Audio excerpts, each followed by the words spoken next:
Hello everyone, once again welcome back to All About Mathematics. If you like our content, don't forget to like, share and subscribe our channel. So in this video we are going to discuss few more questions of CUCET 2018 MSc Mathematics Entrance Question Paper. So मैंने linear algebra के question previous video में बताए हुए हैं, playlist में जाके वो भी देख लीजिएगा। एंड आज के इस वीडियो में हम कुछ ग्रुप थ्योरी के, कुछ रिंग थ्योरी के एंड देन कुछ कॉम्प्लेक्स के एंड कुछ ओडी के क्वेश्चन डिस्कस करेंगे। सो सारे मिला के क्वेश्चन डिस्कस करते हैं, देखते हैं कितने क्वेश्चन इस वीडियो में कवर किए जाते हैं। So let us start with the first question of this video. In this question, given that let G star be an algebraic structure where G is the set of all non-zero real number and star is a binary operation. Star इस type से define है, A star B equals to AB by 4 for all A B belongs to G, then the inverse of A is. So A का inverse बताना है। पहले तो हमें ये G एक ग्रुप की स्ट्रक्चर गिवन है, स्टार यहाँ बाइनरी ऑपरेशन डिफाइन है, a star b equals to a b by 4 से। सो ए का इन्वर्स बताना है। सबसे पहले इसके लिए हमें क्या फाइंड आउट करना होगा, इस टाइप के क्वेश्चन में सबसे पहले आइडेंटिटी फाइंड आउट करते हैं, ताकि आइडेंटिटी फाइंड आउट हो जाए then A inverse equals to identity आएगा ना, देन इससे ए इन्वर्स फाइंड आउट हो जाएगा। सो आइडेंटिटी फाइंड आउट कैसे करेंगे, आइडेंटिटी फाइंड आउट करने के लिए अगर कोई भी एलिमेंट इसका आइडेंटिटी होगा देन उसे ऑपरेट कराने पर हमें वही एलिमेंट वापस मिल जाएगा ना। आइडेंटिटी की क्वालिटी यही तो होती है। सो इसके लिए हम लेंगे, तो इस क्वेश्चन के लिए लेंगे let us take e is an identity element. So e अगर आइडेंटिटी है then a star equals to a star e equals to identity आ जाएगा। सो ऑपरेशन हमें इस टाइप से डिफाइन है, a b by 4 equals to a आ जाएगा। यहाँ से ऑपरेट करेंगे then a to a cancel out, तो ये क्या सिंप्लीफाई करा, e equals to what, e equals to आ गया हमारे पास 4। सो आइडेंटिटी एलिमेंट आ गया इसका हमारे पास 4। सो अगर आइडेंटिटी एलिमेंट 4 है देन अगर लेट ए हमारे पास एलिमेंट है जिसका हमें इन्वर्स फाइंड आउट करना है। सो अगर ए का इन्वर्स हमें फाइंड आउट करना है देन इसका इन्वर्स हम मानते हैं बी है इसका इन्वर्स। सो बी अगर इसका इन्वर्स है देन आइडेंटिटी आएगा, ए को बी से ऑपरेट कराने पर आइडेंटिटी 4 है यहाँ से। So a b by 4 equals to, यहाँ से ए बी बाई 4 आ जाएगा, a b by 4 equals to 4।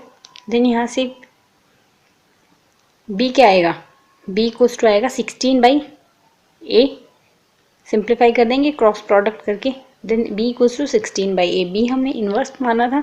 Then यहाँ से ऑप्शन सी करेक्ट हो गया, ऑप्शन सी यहाँ से आएगा 16 by A is the inverse of A. Now come to the next question. इस टाइप से क्वेश्चन, फर्स्ट क्वेश्चन जैसे हमने डिस्कस किया, इस टाइप के क्वेश्चन हर साल CUCET MSc एंट्रेंस में पूछे जाते हैं, तो आप इस टाइप का एक क्वेश्चन प्रिपेयर जरूर करके जाइएगा सारे कि कैसे इन्हें टैकल करना है। सो नेक्स्ट क्वेश्चन है question number 48. This question is saying if G O be a I group and A B belongs to G such that A O B, O यहाँ से ऑपरेशन गिवन है हमारे पास, तो यहाँ से A O B square equals to A square O B square, then G O is, so G O के बारे में पूछा गया। G हमारे पास जो ग्रुप होगा वो किस टाइप का होगा, नॉर्मल सब ग्रुप, कोशिएंट सब ग्रुप, अबेलियन सब ग्रुप या लैग्रेंजियन ग्रुप। सो यहाँ से इसके बारे में अगर डिस्कस करें देन हमें ऑपरेशन इस टाइप से गिवन है, A O B equals to A square O B square.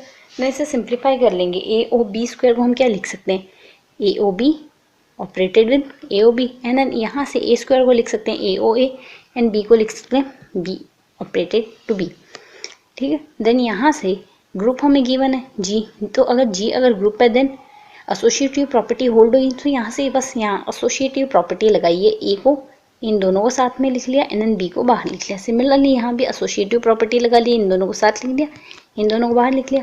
Then bye cancellation law हमारे पास क्या आ गया, कैंसिलेशन लॉ अप्लाई करेंगे then b star a equals to a star b आ गया ना।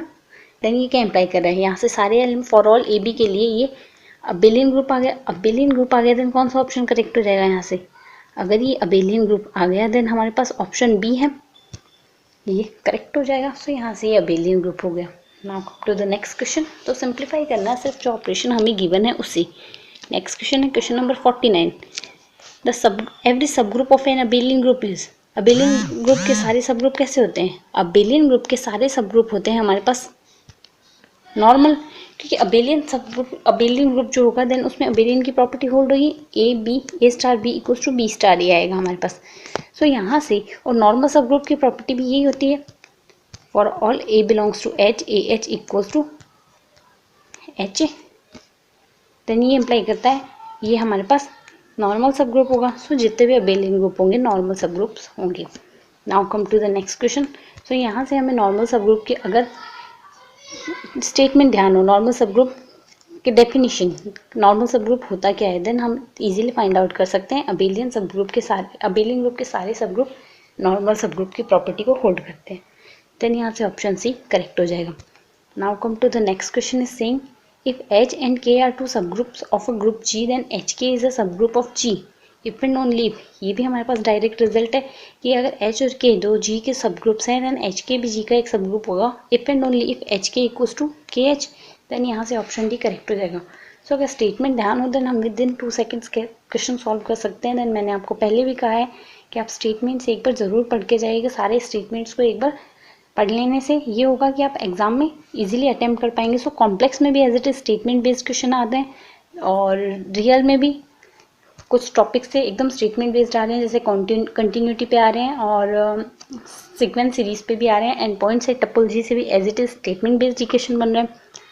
और उससे आपके यहाँ से एब्स्ट्रैक्ट अलजेब्रा में ring theory and group theory से भी एकदम स्टेटमेंट बेस्ड इक्वेशन आ रहे हैं। सो इजीली हो जाएंगे। नेक्स्ट क्वेश्चन है question number 51, the inverse of an even permutation.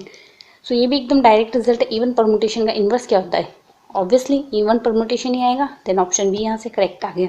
So 1 second से भी कम टाइम लगा है इस क्वेश्चन को करने में। Next question is the product of permutation. यहाँ 3 परमुटेशन गिवन है, देन इनका प्रोडक्ट निकालना है। सो प्रोडक्ट निकालने का इजी तरीका यहाँ से होगा, यहाँ से 1 की इमेज हमें 2 गिवन है। तो सबसे पहले हम क्या करेंगे, राइट आउट करेंगे 1 से स्टार्ट करते हैं। सो 1 की इमेज यहाँ क्या गिवन है, 1 की इमेज है 2 इसमें, और यहाँ अगर देखेंगे 2 की इमेज 4 है, एंड देन यहाँ से 4 की इमेज 1 है। सो ओवरऑल 1 की इमेज हमारे पास 1 ही आ गई। सेम प्रोसेस 2 के लिए लगाएंगे। 2 की इमेज यहाँ से क्या गिवन है, यहीं पे ये साइकिल क्लोज हो गई क्योंकि 1 की इमेज 1 ही आई है। सो यहाँ से अगर 2 के लिए देखेंगे, 2 की इमेज क्या गिवन है हमें, 2 की इमेज गिवन है 3, और यहाँ से 3 की इमेज 2, एंड देन यहाँ तो 2 की इमेज 2 है। सो ओवरऑल 2 की इमेज क्या है हमारे पास 2। सो 2 की इमेज 2 आ गई, 1 की इमेज 1 आ गई। सो अगर ऑप्शन से देखते हैं, आधे के ऑप्शन तो यही डिस्कार्ड हो जाएंगे। यहाँ से 1 की इमेज 1 आई थी, सो ये डिस्कार्ड हो गया। सिमिलरली अगर ऑप्शन बी के लिए देखेंगे, यहाँ से 1 की इमेज तो 1 आ गई, 2 की इमेज 2 नहीं आ रही, ये डिस्कार्ड हो गया। यहाँ से 1 की इमेज तो 1 आ रही है, 2 की इमेज भी 2 आ रही है, यानी ये दोनों अभी तक बाकी है। 3 की इमेज देखते हैं, 3 की इमेज दिखेंगे, 3 की इमेज 1 है यहाँ से, और यहाँ से 1 की इमेज 1 है, एंड देन इसमें 1 की इमेज 3 है। सो ओवरऑल 3 की इमेज क्या आई है, 3 की इमेज आई हमारे पास 3। सो ये ऑप्शन डिस्कार्ड हो गया, बचा identity. So option D correct हो जाएगा। सो आप आधा करके भी देख सकते हैं कौन सा ऑप्शन डिस्कार्ड हो रहा है, जो बचेगा वही ऑप्शन होगा। सो यहाँ से आइडेंटिटी परमुटेशन बनेगा हमारे पास 1 की इमेज 1, 2 की इमेज 2, 3 की इमेज 3 एंड 4 की इमेज 4। सो इस टाइप से आप इजीली कर सकते हो। अगर आप प्रॉपरली इसे राइट आउट करो देन थोड़ा टाइम टेकिंग प्रोसेस होगा, बट यहाँ से आप डायरेक्टली साइकिल से देख सकते हो। 1 की इमेज 2 आ रही है, देन 2 की इमेज 4 आ रही है, एंड देन 4 की इमेज 1 आ रही है। सो ओवरऑल 1 की इमेज क्या आ रही है, 1। सो ये तरीका मुझे थोड़ा ईजी लगा। तो आप अगर इससे ट्राई करना चाहो तो ये थोड़ा इजी रहेगा और टाइम भी कम लगेगा आपको। तो यहाँ से ऑप्शन डी करेक्ट आ गया। नेक्स्ट क्वेश्चन है the identity, the order of identity element in additive group of integer. So यहाँ से ग्रुप हमें गिवन है कि इंटीजर्स का ग्रुप है।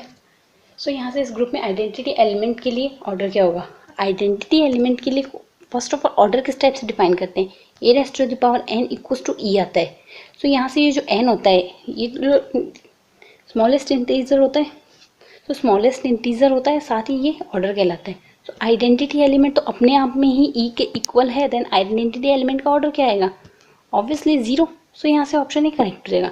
सिर्फ यहाँ डेफिनेशन अगर ध्यान हो देन कंसेप्ट अप्लाई करने हैं और क्वेश्चन इजीली हो जाएगा। सो यहाँ से 0 आएगा। नेक्स्ट क्वेश्चन देखिए, अब ये देख लीजिए। नेक्स्ट क्वेश्चन हमारे पास स्टेटमेंट से आ गया ना। क्वेश्चन नंबर 54 का है as ring R is an integral domain if, मतलब कोई भी रिंग आर इंटीग्रल डोमेन कब होगी। सो कोई भी रिंग इंटीग्रल डोमेन होती है जब वो CRU हो एंड रिंग विदाउट 0 डिवाइजर हो। देन यहाँ से CRU की प्रॉपर्टी होल्ड हो रही है, एंड देन ऑप्शन डी कह रहे हैं रिंग विद 0 डिवाइजर। सो ये तो डिस्कार्ड हो जाएगा क्योंकि डेफिनेशन में ring without 0 divisor. Option B अगर देखें रिंग, ये भी रिंग विद 0 डिवाइजर, सो ये भी डिस्कार्ड हो जाएगा। सो यहाँ से ए एंड सी दोनों करेक्ट बैठ रहे हैं, बट सी ज़्यादा अप्रोप्रिएट है। ये ए में सिर्फ कम्यूटेटिव रिंग है, बट यहाँ से ring commutative ring with 0 divisor, that is why यहाँ से ऑप्शन सी करेक्ट हो जाएगा। A ring a commutative ring without zero divisor is a integral domain. So ये डेफिनेशन इंटीग्रल डोमेन की, देन यहाँ से ऑप्शन सी करेक्ट हो जाएगा। नेक्स्ट क्वेश्चन देखिए। तो नेक्स्ट क्वेश्चन में भी हमें रिजल्ट पता होना चाहिए, हो जाएगा। If the number of the left coset of the sub group H in a group G and the number of right coset N, मतलब M एंड N दो गिवन लेफ्ट कोसेट को यहाँ से N से डिनोट किया गया और right coset को यहाँ से M से डिनोट किया, M और N में रिलेशन पूछा है। तो किसी भी ग्रुप के जो सब ग्रुप होते हैं उसके left coset and right coset दोनों इक्वल होते हैं, देन यहाँ से M इक्वल्स टू N हो जाएगा ना। बस ये चीज़ ध्यान रखनी है and then question solve.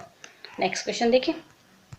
Next question है हमारे पास, if R is a commutative ring with unit element and M is a maximal ideal of R, then यहाँ से क्या होगा।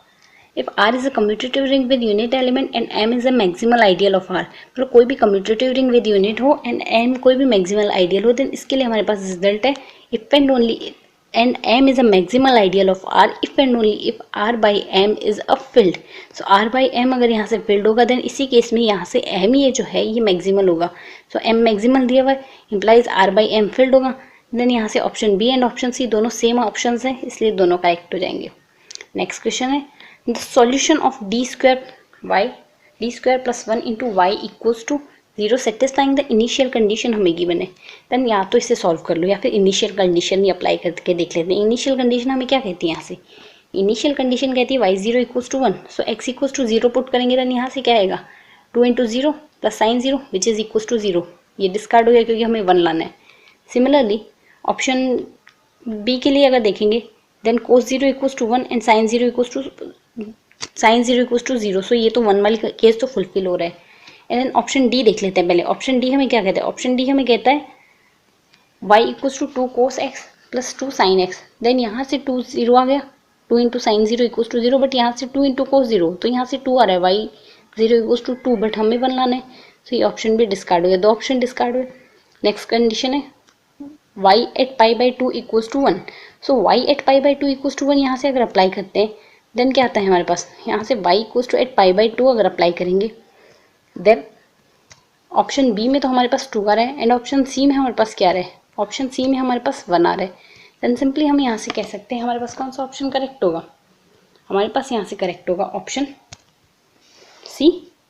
तो यहाँ से ऑप्शन सी करेक्ट आ गया। आप सिर्फ बाउंड्री कंडीशन अप्लाई करके भी इजीली फाइंड आउट कर सकते हो, क्वेश्चन सॉल्व करने की पूरा कोई ज़रूरत नहीं है। सो नेक्स्ट क्वेश्चन पे चले। नेक्स्ट क्वेश्चन हमें यहाँ से कह रहा है the orthogonal trajectory of the family of the curves.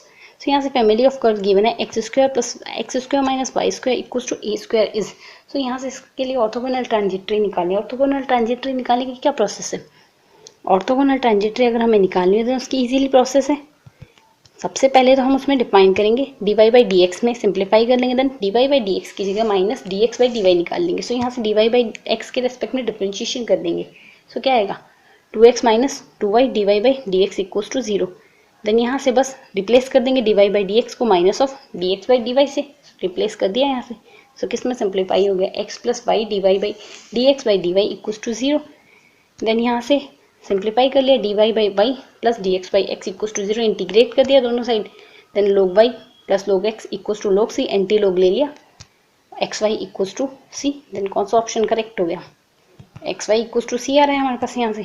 So x y equals to c imply करें, यहाँ से ऑप्शन सी करेक्ट आ जाएगा। तो नेक्स्ट क्वेश्चन पे चलते हैं। नेक्स्ट क्वेश्चन कह रहा है हमें the homogeneous ordinary differential equation हमें गिवन है M x y d x plus M x y d y equals to 0 can be reduce to the ordinary differential equation in which are separated by substitution. तो यहाँ से substitution में separate करना है। तो यहाँ से होमोजीनियस इक्वेशन में हम क्या रखते हैं y equals to v x and एक होती है उसमें d x by d y को लिखते हैं d x by d y में अगर सिंप्लीफाई किया हो then x equals to v y, इसमें सिंप्लीफाई करते हैं। सो होमोजीनियस इक्वेशन को सिंप्लीफाई करने के ये दो मेथड है हमारे पास। तो यहाँ से अगर देखें then y equals to v x वाला ऑप्शन करेक्ट आ रहा है, देन यहाँ से ऑप्शन डी करेक्ट हो गया ना। सिर्फ स्टेटमेंट पे ध्यान देना है, यहाँ होमोजीनियस इक्वेशन में जब सिंप्लीफाई करते हैं देन इक्वेशन को किसमें रिड्यूस करते हैं, देन ऑप्शन डी यहाँ से करेक्ट हो जाएगा। तो नेक्स्ट क्वेश्चन पे चलते हैं। नेक्स्ट क्वेश्चन इज सेइंग हमारे पास एक सीरीज गिवन है। तो अगर इस सीरीज को ध्यान से देखेंगे देन इसके सारे टर्म्स हमारे पास पॉजिटिव है। फर्स्ट टर्म क्वेश्चन हमें कह रहा है कंडीशनली कन्वर्जेंट। सो अगर सीरीज़ को सबसे पहले सिंप्लीफाई करते हैं हम, सीरीज़ को अगर सिंप्लीफाई करेंगे देन सीरीज़ कुछ इस फॉर्म में आ रही है हमारे पास। सो यहाँ से इसका एन टर्म आएगा n+1/n²। सो कोई भी सीरीज़ कब कन्वर्स करती है, लाइक अगर वो सीरीज़ an+bn की फॉर्म में गिवन है देन वो कब कन्वर्स करेगी, जब an और bn दोनों कन्वर्स करेंगे। बट यहाँ से अगर इसे सिंप्लीफाई करें देन इसमें सिंप्लीफाई होगी 1/n+1/n²। सो यहाँ से 1/n² तो सीरीज़ कन्वर्स करती है, but what about 1/n? 1/n converse नहीं करेगी बाई p टेस्ट, यहाँ p = 1 है। सो अगर ये कन्वर्स नहीं करेगी देन ओवरऑल ये सीरीज़ कन्वर्स नहीं कर रही। तो बट यहाँ से हमारे पास जो ऑप्शन गिवन है, एक तो कंडीशनली कन्वर्जेंट कह रहा है, एक एब्सोल्युटली कन्वर्जेंट कह रहा है। कंडीशनली कन्वर्जेंट एब्सोल्युटली कन्वर्जेंट के कंसेप्ट कहाँ आते हैं, जब हमारे पास ये अल्टरनेट सीरीज़ गिवन हो। बट ये तो हमारे पास डायरेक्ट सारे पॉजिटिव टर्म्स की सीरीज़ है, अल्टरनेट तो है नहीं। देन यहाँ से कंडीशनली और एब्सोल्युटली वाले कंसेप्ट ही नहीं आने चाहिए। बट यहाँ से अगर आ रहे हैं देन ये जो सीरीज़ है ये हमारे पास डाइवर्जेंट सीरीज़ है। सो ये कन्वर्स तो कर नहीं रही है, अगर कन्वर्स नहीं कर रही है देन क्या आ रहा है, नन ऑफ दिस। सो यहाँ से ऑप्शन डी करेक्ट हो जाएगा। नेक्स्ट क्वेश्चन पे चलते हैं। The radius of convergence of the series 1 - x² + x⁴ - x⁻6 and so on. So यहाँ से अगर सीरीज़ के लिए बात करें इसके टर्म्स कुछ इस टाइप से दिए देन एन टर्म क्या आएगा यहाँ से -1n इंटू x⁻², इस टाइप के आ रहे हैं। सो यहाँ से an की वैल्यू क्या है, as we can see an = -1n। So इसके लिए r की वैल्यू क्या आएगी, r यहाँ से आएगा limit superior when n is tending to infinite mode of an⁻1/n।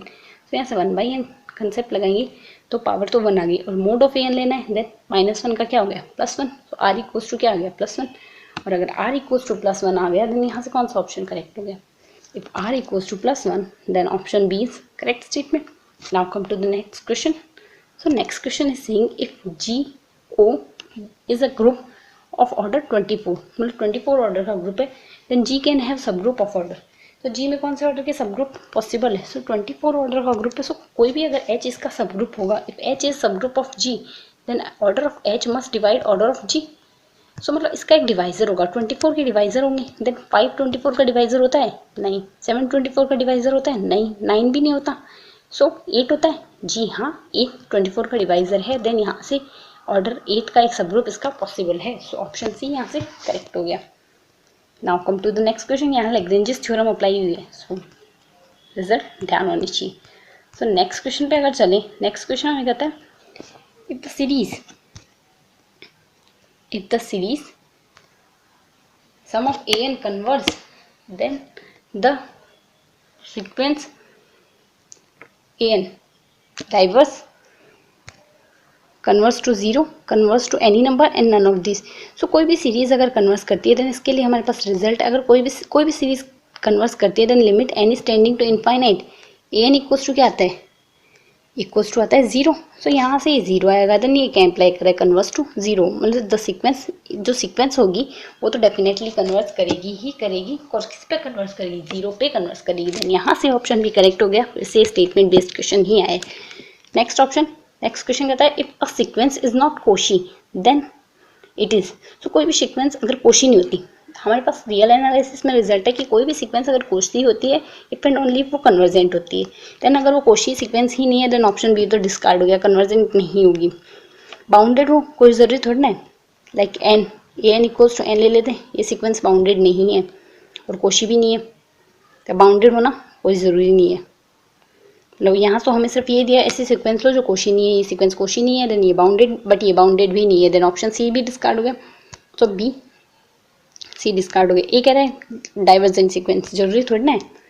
एक नॉन कन्वर्जेंट सीक्वेंस ले लेते हैं -1n, ये सीक्वेंस है। सो ये कन्वर्स नहीं करती बट ये डाइवर्स भी नहीं करती।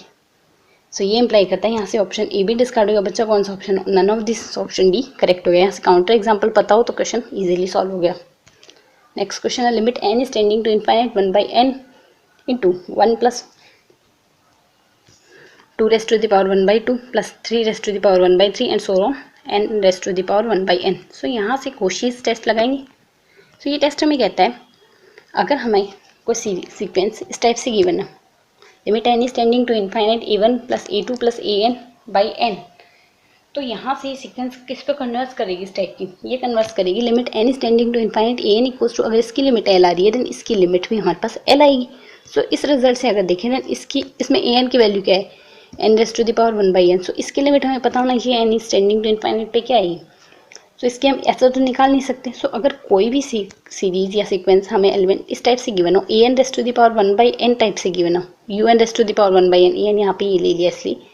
सो अगर un⁻1/n की n is tending to infinite पे लिमिट क्या आएगी, इसकी लिमिट वही आएगी व्हेन un+1/un की limit n is tending to infinite पे लिमिट आएगी। सो यहाँ पे un क्या है हमारे पास, हेयर ये हमारे पास इस फॉर्म में un⁻1/n, देन un क्या है यहाँ से, un=n आ गया ना। और अगर un=n आ गया देन un+1 क्या आएगा, n+1, एंड un n है तो n+1/n। सो यहाँ से an की लिमिट जो आएगी जो n+1/n की आएगी। सो इसकी लिमिट क्या आ रही है, 1+1/n, when n is tending to infinite this one is tending to 0। So ये इसकी वैल्यू क्या आ गई, 1।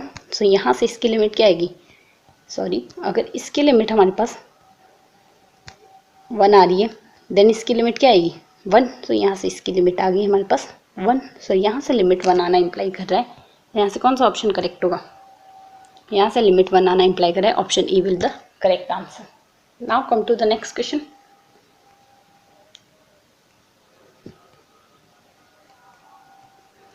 So the next question is C. Limit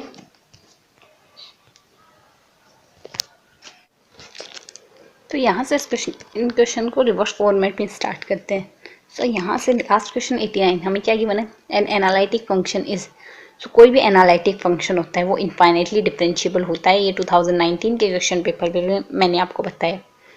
सो यहाँ से ऑप्शन ए करेक्ट हो जाएगा, क्योंकि एनालिटिक फंक्शन कॉम्प्लेक्स में डिफाइन होते हैं और कॉम्प्लेक्स में जो फंक्शन डिफाइन होते हैं अगर फंक्शन एनालिटिक होगा देन वो इनफाइनाइटली डिफरेंशिएबल फंक्शन ही होगा। देन यहाँ से ऑप्शन ए करेक्ट हो जाएगा। नेक्स्ट क्वेश्चन पे चलते हैं। क्वेश्चन नंबर 88 ये क्या कहते हैं, z को हमने xy में लिखा है, xy बिलोंग्स इन C में।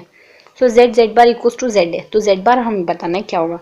सो xy को अगर हम किसी भी लाइक pq से इंटू करते हैं, हाँ pq मान लेते हैं, pq से इंटू करते हैं देन हमारे पास लास्ट में भी क्या आ रहा है, xy ही आ रहा है। देन ये क्या इंप्लाई करता है, यहाँ पे 2 टपल्स में है देन कॉरस्पॉन्डिंग एलिमेंट्स को अगर देखते हैं लाइक x को p से इंटू करते हैं एंड y को q से इंटू करते हैं तो क्या आता है, मतलब x into Y equals to x into p equals to x and y into q equals to y। Then ये क्या इंप्लाई करता है, p equals to 1 and q equals to 1 ही तो आ रहा है यहाँ से।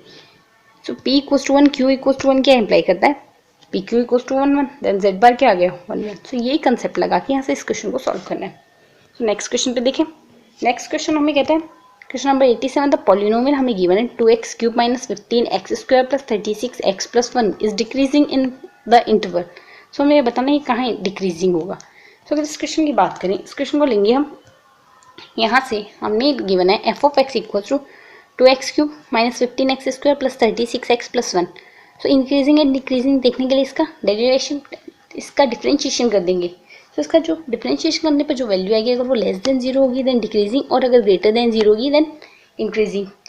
सो यहाँ और इक्वल्स टू 0 पे इसके क्रिटिकल पॉइंट्स आएंगे। सो पहले इसका डिफरेंशिएशन करेंगे। डिफरेंशिएशन करने पे आएगा 6x² - 30x + 36। देन यहाँ से f' इक्वल्स टू 0 करके इसके पहले क्रिटिकल पॉइंट निकालते हैं। सो इस सिंप्लीफाई होगा x² - 5x + 6 इक्वल्स टू 0। सो इसके रूट्स क्या आएंगे, x - 3 and x + -2 equals to 0 आ गए, इसके फैक्टर्स हो गए। देन रूट्स क्या आए, 2 एंड 3, इसके रूट्स हो गए। सो 2 एंड 3 तो यहाँ ले लिया हमने, एंड यहाँ से -∞ एंड यहाँ से +∞। सो जब वैल्यू 2 एंड 3 के बीच में होगी इस फंक्शन की f' की, 2 और 3 के बीच में होंगे लाइक 2.5 अगर लेते हैं। सो यहाँ से 2.5 अगर होगी देन ये तो होगा पॉजिटिव, बट ये क्या होगी वैल्यू 2.5 पर, ये value negative. So positive into negative which is equals to negative. So यहाँ से वैल्यू आ गई नेगेटिव। सिमिलरली अगर वैल्यू हम लेंगे 2 से लेस होगी देन यहाँ से भी वैल्यू हमारे पास क्या आएगी नेगेटिव। 2 से लेस है देन 3 से डेफिनेटली लेस है, यहाँ से भी नेगेटिव, 2 नेगेटिव को मल्टीप्लाई पॉजिटिव, देन यहाँ से वैल्यू आ गई पॉजिटिव। सिमिलरली यहाँ से 3 से ग्रेटर लेंगे देन यहाँ पे वैल्यू पॉजिटिव। जब वो 3 से ग्रेटर है 2 से तो ग्रेटर है, दोनों का मल्टीप्लाई किया क्या आया पॉजिटिव। सो यहाँ पे आ गया पॉजिटिव। सो जब वैल्यू 3 to ∞ के बीच में होगी तब पॉजिटिव आएगा f', 2 to ∞ के बीच में होगी तो पॉजिटिव आएगा, बट 2 to 3 के बीच में होगी देन f' क्या आएगा नेगेटिव। और f' अगर नेगेटिव आ रहा है देन इसका मतलब फंक्शन डिक्रीजिंग है। So function is decreasing between 2 to 3 सो अगर ऑप्शंस की बात करें, देन ऑप्शंस हमें क्या कहते हैं, 2 to 3 के बीच में डिक्रीजिंग है ना, देन यहाँ से ऑप्शन सी करेक्ट हो गया। सिंप्लीफाई करने का यही तरीका है। नेक्स्ट क्वेश्चन पे चलते हैं। Next question is f of x equals to 1/x। So इस क्वेश्चन को हम देख के सिंप्लीफाई कन्फर्म कर सकते हैं कि हमें फंक्शन क्या गिवन है, f of x equals to 1/x। So पहले तो अगर ऑप्शन देखें, uniformly continuous but not continuous, ये तो प्रॉपर्टी ही होल्ड नहीं हो रही है। मतलब कोई भी फंक्शन अगर यूनिफॉर्म कंटिन्यूस होता है देन वो कंटिन्यूस डेफिनेटली होता है। देन यहाँ से तो ये रिजल्ट ही होल्ड नहीं हो रहा, देन यहाँ से ऑप्शन डी डिस्कार्ड हो गया, रिजल्ट का एक कंट्रडिक्शन आ गया, neither continuous nor uniform continuous. But हमें तो पता है 1/x वही कंटिन्यूस फंक्शन डेफिनेटली है। सो ये कंटिन्यूस है बट ये नाइदर कंटिन्यूस कह रहा है, देन ऑप्शन सी डिस्कार्ड हो गया। इसी तरह ऑप्शन बी भी ये कह रहा है डिसकंटिन्यूस एवरीवेयर, बट 1/x जो होता है वो कंटिन्यूस एवरीवेयर होता है। क्योंकि अगर इसका ग्राफ प्लॉट करें तो कुछ इस टाइप से बनेगा ग्राफ, ठीक है, इस टाइप से ग्राफ बनेगा। क्योंकि जैसे जैसे एक्स 0 की टेंस करेगा, वैल्यू इनफाइनाइट की तरफ टेंस कर रही है, और फिर जैसे जैसे फाई की वैल्यू इनफाइनाइट की तरफ टेंस कर रही है, एक्स की वैल्यू 0 की तरफ टेंस करी। सो ये ऑलवेज कॉन्टिन्यूस फंक्शन आ रहा है, बट ये कह रहा है discontinuous everywhere. So option B भी डिस्कार्ड हो गया। सो सिंपली ऑप्शन ए बचा है, 3 ऑप्शन डिस्कार्ड हो गए, तो आप इस टाइप से भी ऑप्शन ए करेक्ट कर सकते हैं। ये भी एक मेथड है। सो यहाँ से नेक्स्ट क्वेश्चन पे चलते हैं।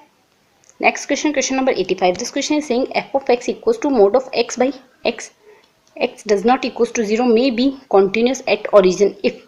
तो ये कॉन्टिन्यूस होगा ओरिजिन पे कब होगा। तो इसके लिए अगर बात करें, फंक्शन हमें गिवन है f of x equals to mode of x by x. So इसे हम सिंप्लीफाई कर सकते हैं, व्हेन एक्स ग्रेटर देन 0 का then mod of x equals to x आ जाएगा, एक्स बाई एक्स 1 आ गई वैल्यू। Similarly x less than 0 then minus x by x which is equals to -1. so x greater than 0 पे +1, x less than 0 पे -1। so यहाँ continuity तो कहीं डिफाइन नहीं हुई क्योंकि x greater than 0 पे +1, ठीक है। यहाँ से वैल्यू इस टाइप से चली जाएगी, x less than 0 पे -1 इस टाइप से वैल्यू आ रही है। सो x इक्वल्स टू 0 पे फंक्शन कॉन्टिन्यूस हुआ, बिल्कुल नहीं, क्योंकि left hand limit does not equals to right hand limit. Then यहाँ से क्या हुआ, ये फंक्शन कॉन्टिन्यूस हुआ। तो कौन सा ऑप्शन करेक्ट होगा, यहाँ से लिमिट, तीनों ऑप्शन में लिमिट दी जा रही है।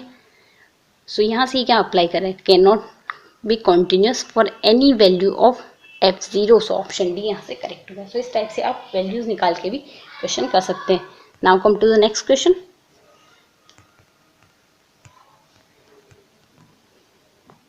सो next question, this question is saying singleton set. So कोई भी सिंगलटन सेट होता है जो आर का, वो होता है हमेशा क्लोज। तो सिंगलटन सेट क्यों होता है क्लोज, क्योंकि सिंगलटन सेट फाइनाइट सेट होता है, और फाइनाइट सेट के जो लिमिट पॉइंट होते हैं, finite set has no limit point, limit point का जो सेट होता है उनका एम्प्टी होता है।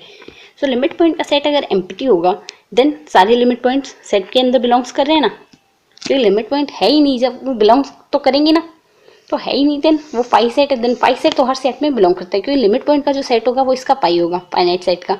सो फाइनाइट सेट का लिमिट पॉइंट का सेट अगर पाई होता है then phi always contain in any set x, then ये इंप्लाई करता है यहाँ से जो सेट है ये क्लोज सेट होगा। देन ऑप्शन बी करेक्ट हो गया ना। Next option, compact set of real number is, real number का जो कॉम्पैक्ट सेट होता है वो क्लोज एंड बाउंडेड होता है। मैंने प्रीवियस वीडियो में बताया, और आप ये स्टेटमेंट ध्यान कर लीजिए क्योंकि 2018 में भी पूछा गया, 19 में भी पूछा गया, देन क्वेश्चन रिपीट भी हो सकता है ना। Next question is saying question number 29, x equals to R and phi R both. So metric space में ना जो एक्स इक्वल्स टू आर और एक्स इक्वल्स टू फाई जो सेट होते हैं वो ओपन और क्लोज दोनों होते हैं। तो यहाँ से आर और फाई दोनों की बात की ना, ये मैट्रिक स्पेस का क्वेश्चन है, देन यहाँ से ओपन एंड क्लोज दोनों होंगे, देन ऑप्शन डी करेक्ट हो जाएगा। क्योंकि किसी भी सेट का ना अगर कॉम्प्लीमेंट लेंगे, अगर कॉम्प्लीमेंट ओपन आ जाए देन वो सेट क्या होगा, खुद में क्लोज होगा। एंड उसी तरीके से अगर किसी भी सेट का कॉम्प्लीमेंट क्लोज आ जाए देन वो सेट क्या होगा, ओपन होगा। तो ये कंसेप्ट यहाँ से काम में लेके ऑप्शन डी करेक्ट करती है। Next question is saying every finite subset of R is R has, तो मैंने अभी बताया था आपको इसमें सिंगलटन सेट में, क्योंकि ये फाइनाइट सेट है और फाइनाइट सेट के लिमिट पॉइंट का सेट फाई होता है, मतलब उसमें लिमिट पॉइंट का सेट फाई होता है, then no limit points, every finite subset of R of real number has no limit point, then option C correct हो गया। Next question is if fz is analytic in a simply connected domain D, then for every closed path in C by Cauchy-Cotes theorem integration of fz dz equals to 0। 2019 CUCT के question paper में भी same question repeat हुआ था। Next question, यहाँ से भी आप result पता हो इजीली ऑप्शन ही करेक्ट कर सकते हो ना with in 1 second. Next question number 97, the Cauchy-Riemann equation is, Cauchy-Riemann equation जो होती है ना वो एनालिटिक फंक्शन की नेसेसरी कंडीशन होती है, नॉट सफिशिएंट कंडीशन। ये चीज़ ध्यान है आपको। सो नेसेसरी कंडीशन होगी, then only necessary condition for a complex number or complex function to be analytic. So option भी करेक्ट हो गया। सो स्टेटमेंट आप भाई ध्यान से पढ़ के जाइए, जल्दी क्वेश्चन होगा। द कॉम्प्लेक्स लाइन इंटीग्रल, सो हमने अगर कॉम्प्लेक्स लाइन इंटीग्रल की बात करें, देन कोई फंक्शन हमें यहाँ पे गिवन है, इस टाइप से फंक्शन की वैल्यू इस पॉइंट पे निकालनी, इस लाइन पे अगर फंक्शन की वैल्यू निकालनी है, इस लाइन पे ना निकाल के हम इस लाइन से इस लाइन पे निकाल के दोनों का ऐड कर दें तो भी वैल्यू वही आएगी ना। तो ये क्या इंप्लाई करता है, the complex line integral is path independent, then option B correct हो जाएगा। ठीक है, next question is the analytic function is, ये क्वेश्चन पहले भी तो किया था ना। एनालिटिक फंक्शन क्या होता है, इनफाइनाइटली डिफरेंशिएबल। रिपीट भी क्वेश्चन होते हैं पेपर में, सही क्वेश्चन करते टाइम ध्यान रखना, क्वेश्चन रिपीट हो जाए देन सेम आंसर लगा देना। Next and last question of this video, if fz is analytic in a simply connected domain D, then for any point z0 in D enclosed by the rectifier Jordan C and fz is continuous on C, then any point in D we have fz0 is equals to, so यहाँ से Cauchy integral formula apply होगा। Cauchy integral formula ध्यान है, Cauchy integral formula से आएगा f at z zero equals to 1/2 pi iota integration over c f z by z minus z zero into d z. So अगर आपको statement पढ़ते ही and option देखते कुछ ध्यान आए, देन वो फॉर्मूला आप लगा सकते हैं इजीली। तभी तो यहाँ से अगर देखते हैं, अगर फंक्शन हमें गिवन क्या है, analytic in simply connected domain, कोई भी function simply connected domain d में एनालिटिक और z zero enclose by rectifier Jordan. सो ये जेड जीरो इसके डोमेन से बिलोंग्स कर रहा है।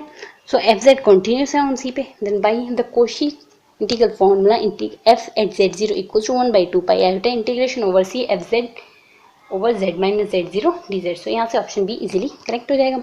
सो आज के इस वीडियो में हमने सी यू सी ई टी के कुछ क्वेश्चन देखे हैं 2018 में पूछे गए। सो आपका एग्ज़ाम आने वाला है, तो गाइज बिल्कुल भी प्रेशर मत लीजिए, माइंड को फ्रेश रखिए एंड देन अच्छे से स्टेटमेंट्स एंड देन कुछ क्वेश्चन जो आपको कंफर्टेबल लगे उन्हें पढ़ के जाइए and then give your best. All the best guys and thank you so much.